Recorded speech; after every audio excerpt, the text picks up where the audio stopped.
Tila wala ng pinipiling lugar ang mga kawatan, maging loob kasi ng simbahan, hindi na rin ligtas. Sa bayan ng Natividad, Pangasinan, hindi pinatawad ng mga kawatan ang 2 kandelabra sa loob ng Our Ladies of Nativity Parish Church.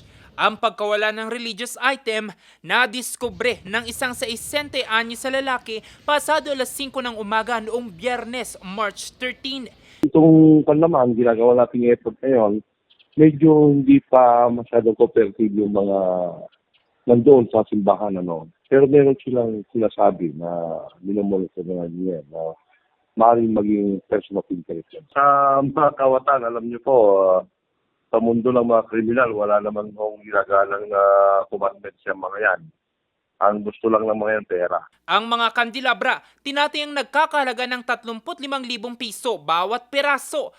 Kaya naman, ipinapangamba ng ilan na baka ibenta at tunawin ang kandelabra. Mga junk shop, mga recycling natin dito, outlets natin dito na pwedeng pagbentahan nun kung hindi na buo at mga kutunaw. Binigyan na rin natin ng babala na ang mga gamit na ito ay pag-aari ng simbahan yun na nawawalan sa ngayon. Sa kanila, kung meron pa silang natitirang konsensya sa kanilang puso, ibalik na lang nila yung kinuha nila at nang mapanatag naman yung mga faithful miyembro ng ating kaparian dito at yung mga parokyano dito sa Natividad. Sinubukan naman ng news team na kunin ang panig ng pamunuan ng Our Ladies of Nativity Parish Church pero tumanggi na muna silang magbigay ng pahayag.